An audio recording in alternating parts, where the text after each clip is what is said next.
বিশ্ব আসলে এখনও কোনো শিরোপা জিততে পারেনি বাংলাদেশ। বাংলাদেশ কেন শিরোপা জিততে পারছে না তা নিয়ে কথা বলেছেন অলরাউন্ডার মাহমুদুল্লাহ রিয়াদ।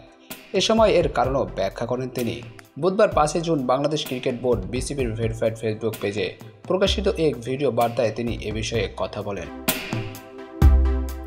বিশ্বকাপে বাংলাদেশের 25 বছরের পথচলা, সেই 1999 থেকে ওয়ানডে এবং 2007 সাল থেকে টি-20 বিশ্বকাপে খেলেছে বাংলাদেশ। কিন্তু ক্রিকেটের বৈশ্বিক আসরে বাংলাদেশের সাফল্য একেবারেই নগণ্য। ভিডিও বার্তায় রিয়াদ বলেন, সুযোগ সবসময় থাকে, কখনো আমাদের চেষ্টার কমতে থাকে না। এবার ইনশাল্লাহ আমরা ভালো কিছু করে দেখাবো। আমার মনে হয় একটু ভাগ্যের সাহায্য লাগে। আমরা কয়েকটা ইভেন্ট খুব কাছাকাছি গিয়েছিলাম, তবে দুর্ভাগ্য আমরা সেই সুযোগ কাজে লাগাতে পারিনি। এবার আমাদের জন্য একটি সুযোগ রয়েছে বিশ্বকাপে, আমাদের সমর্থন করুন। বিশ্বকাপে যা সম্ভব সবই করব আমরা। গত টি-20 বিশ্বকাপে দলের সাথে ছিলাম না, একটু খারাপ লেগেছিল।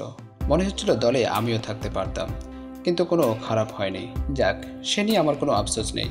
সবসময় যেটা বলি, নিজের পারফরমেন্স দিয়ে দলে অবদান রাখতে চাই, সবসময় নিজের সর্বোচ্চটা দিতে চাই। প্রিয় ভিউয়ার্স, টি-20 বিশ্বকাপের সমস্ত আপডেট সবার আগে পেতে সাবস্ক্রাইব করে রাখুন স্বপ্নদল স্পোর্টস ইউটিউব চ্যানেলটি। ধন্যবাদ। তানভীর ইসলাম তাহির, স্বপ্নদল স্পোর্টস।